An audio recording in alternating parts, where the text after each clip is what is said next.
My brothers and sisters, I'm sure we are aware that we are within the 10 best days of the Islamic year. And I'm sure we've come across the hadith, or we've heard it, the hadith of Ibn Abbas radiyallahu anhuma, wherein he says that the Prophet sallallahu alayhi wasallam has said, "Ma min ayyamin al-amalu as-salihu fihinna ahabbu ila Allah min hadhihi al-ashr."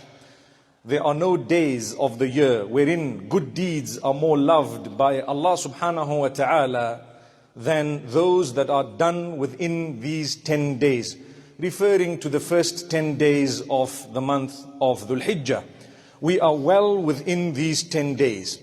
But I want to draw your attention to a few very important factors. When we think to ourselves that Allah loves good deeds during these days more than He does throughout the year, what's the first thing that comes to our minds?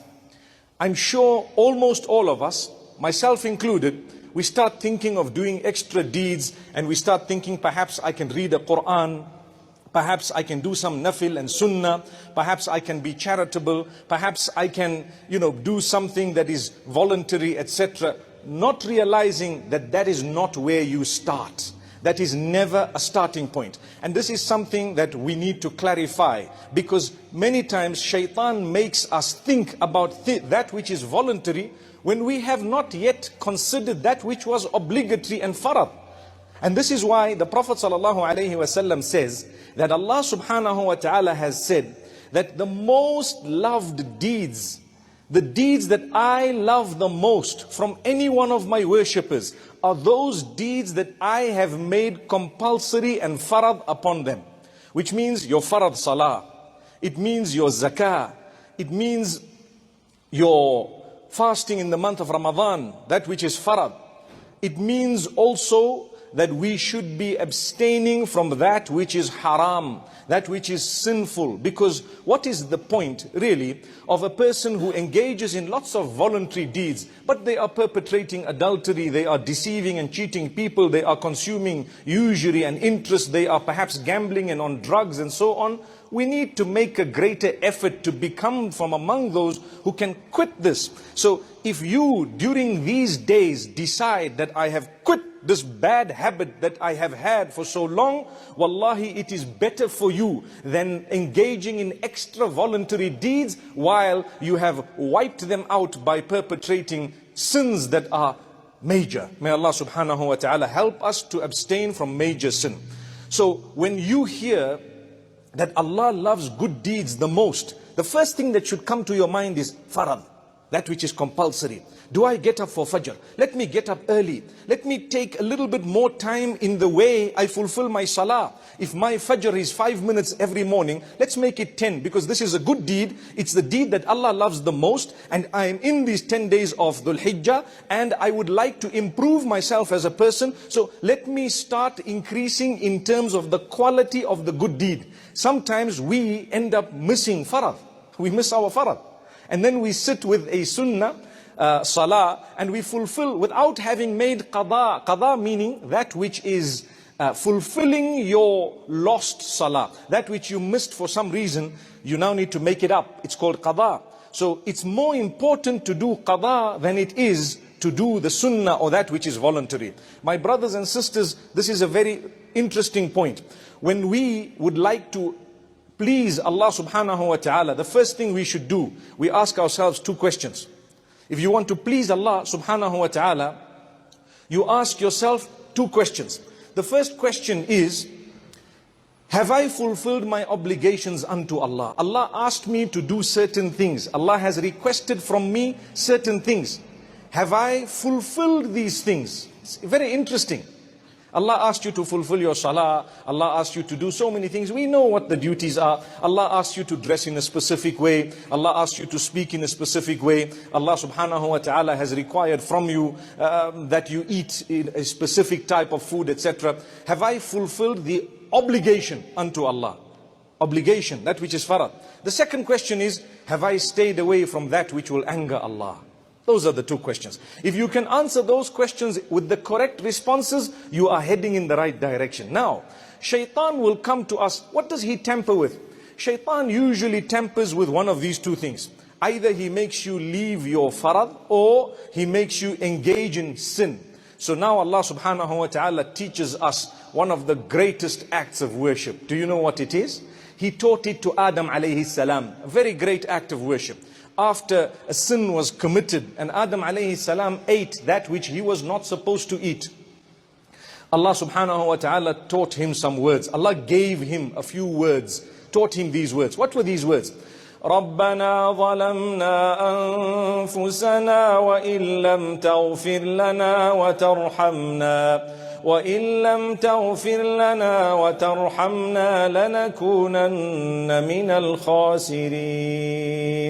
O our Rabb, O Allah. Now Allah is teaching Adam alayhi salam to say this. So we need to say this too. We say, O our Rabb, Rabbana, ظَلَمْنَا أَنفُسَنَا. We have wronged ourselves. What we did just now was very wrong. It was oppressing ourselves. And if you don't forgive us, and if you don't have mercy upon us, we are going to lose. So Allah taught Adam alayhi salam those words.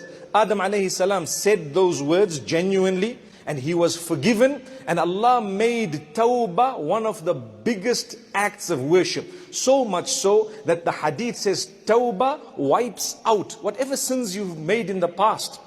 You know, when a person is not a Muslim, they've done whatever they may have done in their past life, they revert to Islam. As they enter the fold of Islam and declare what we know as the Shahada, bearing witness that there is only one deity worthy of worship, who is Allah, and bearing witness that Muhammad, peace be upon him, is the final messenger of Allah. Once they declare that Shahada, guess what happens to them?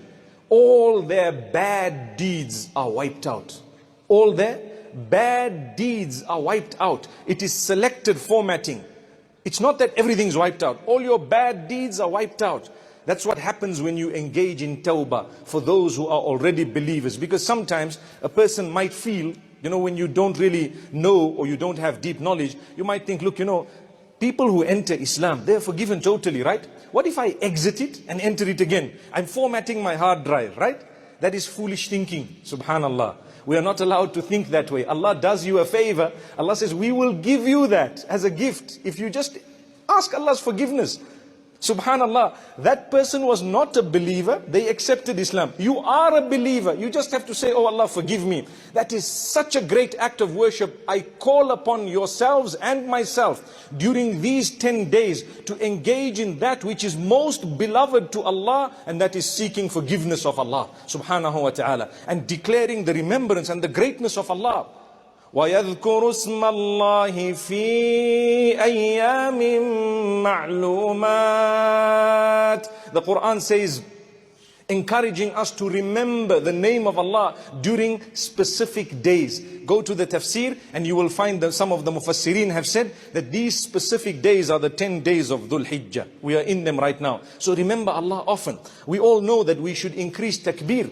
Don't wait for the day that the takbir commences in the masjid after the farad salah. Don't wait for that day. Yes, when that day comes, you will participate in that takbir that is read after farad salah. But throughout these 10 days, we are supposed to be repeating that takbir and various other takbirat. What is that takbir? Takbir means the declaration of the greatness of Allah subhanahu wa ta'ala. And it goes as follows, the sunnah wording.